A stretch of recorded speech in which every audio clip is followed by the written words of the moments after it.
Pernahkah kamu membayangkan apa yang akan terjadi jika seekor harimau tiba-tiba dilepaskan di padang savana Afrika? Tempat yang dipenuhi singa, hiena, cheetah, dan berbagai hewan liar lainnya. Apakah harimau akan langsung menjadi raja baru? Atau justru kesulitan bertahan hidup? Jawabannya ternyata jauh lebih menarik daripada yang dibayangkan. Mari kita cari tahu. Harimau merupakan kucing terbesar di dunia. Seekor harimau jantan dewasa dapat memiliki berat lebih dari 300 kg, dengan tubuh yang sangat kuat dan otot yang luar biasa. Di habitat aslinya seperti hutan hujan, rawa, hingga hutan pegunungan di Asia, harimau adalah predator puncak yang hampir tidak memiliki musuh alami. Mereka hidup sendirian dan mengandalkan kemampuan mengendap sebelum melancarkan serangan mematikan. Namun, savana Afrika adalah dunia yang sangat berbeda. Berbeda dengan hutan yang dipenuhi pepohonan dan semak lebat, savana didominasi padang rumput luas dengan sedikit pohon. Di tempat terbuka seperti ini, sangat sulit bagi harimau untuk menyembunyikan tubuh besarnya.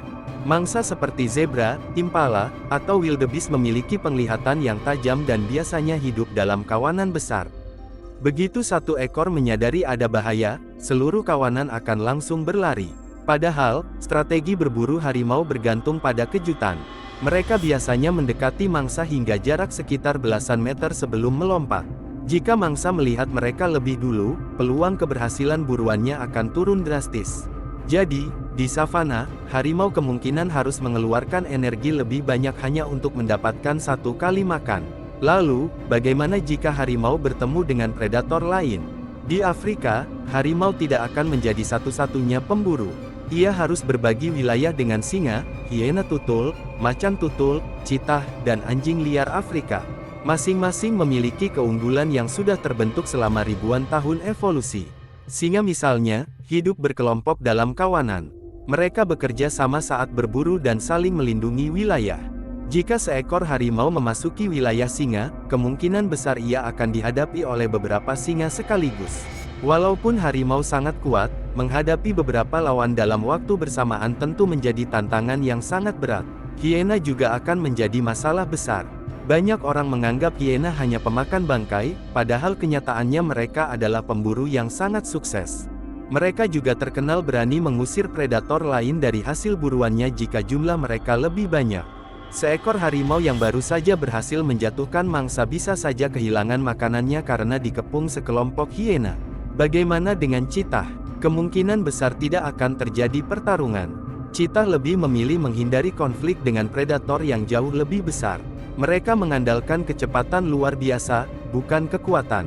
Jika melihat harimau, cheetah kemungkinan akan langsung menjauh. Pertanyaan yang paling sering muncul tentu saja adalah, siapa yang lebih kuat, harimau atau singa? Dalam pertarungan satu lawan satu, tidak ada jawaban pasti. Banyak ahli menilai harimau memiliki tubuh yang sedikit lebih besar, lebih panjang, dan otot kaki depan yang sangat kuat. Gigitan serta cakar harimau juga sangat mematikan. Namun, singa memiliki pengalaman bertarung melawan sesama singa untuk mempertahankan wilayahnya sejak muda. Jika benar-benar bertarung satu lawan satu, hasilnya bisa saja berbeda pada setiap individu.